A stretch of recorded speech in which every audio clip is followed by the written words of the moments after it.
दौरान जब कोरोना काल था तो मैंने एक शुरुआत की थी, ऑनलाइन मीट की। ऑनलाइन हम कुछ युवा सीएम साहब से बातचीत कराते थे। तो एक हमने किया था युवा मंथन विद मुख्यमंत्री, उसका नाम था।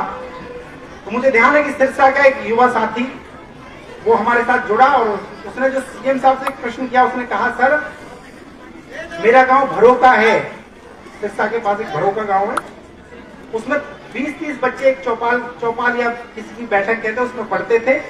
उसमें से उस दौरान बहुत सारे बच्चे, लगभग सारे बच्चे उसमें एग्जाम में बैठे और सारे पास हो गए। कोई पुलिस में चला गया, कोई डी ग्रुप में चला गया, कोई बी में चला गया, वो सब लग गए। तो उन्होंने बहुत अच्छा प्रश्न किया मनोहर लाल जी से। उन्होंने कहा कि सर हमने तो जैसे तैसे परीक्षा कर ली है और हम लग भी गए हैं, हमारा एक निवेदन है कि क्या आप गांव में कहीं लाइब्रेरियां शुरू कर सकते हैं क्या, ताकि जो हम जैसे अभावग्रस्त बच्चे हैं, जो गांव में रहने वाला बच्चा है, उसको कुछ ना कुछ ऐसा कोई संसाधन मिल जाए और वो पढ़ाई कर सके।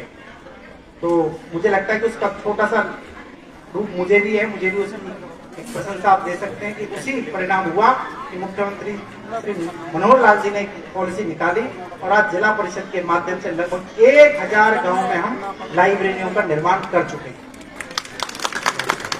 और आज इसलिए बच्चा एक कंपटीशन हो रहा है, वो निर्भीकता से पढ़ाई कर रहा है और बिना खर्ची पर्ची वो अपने जॉब प्राप्त कर रहा है। ये जो अनोखा हरियाणा है, इसको हम सबको समझना पड़ेगा। मैं आप सब बच्चों को भी कहता हूं कि ऐसी बेटियों को, ऐसी बहनों को, ऐसी दीदियों को हम सबको आइडियल बनाना चाहिए। कैटरीना और कैरीना ये हमारे आइडियल नहीं हो सकते हैं, ऐसी बेटियां ही हमारे आइडियल बने। इस भाव के साथ मैं एक छोटी सी बात जो मेरे जीवन में मुझे लगता है अच्छी हुई।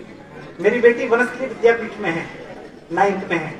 तो उसका एक दिन फोन आया मेरे पास, उसने पापा मैं आज दौड़ लगा रही थी, मैं फेल हो गई, मेरे साथ 20 बेटियां आगे निकल गई।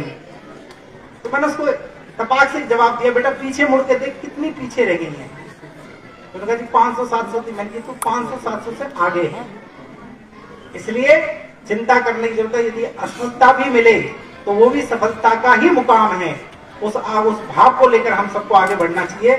आपने मुझे यहाँ बुलाया, इतना भाव सम्मान दिया, उसके बहुत बहुत धन्यवाद।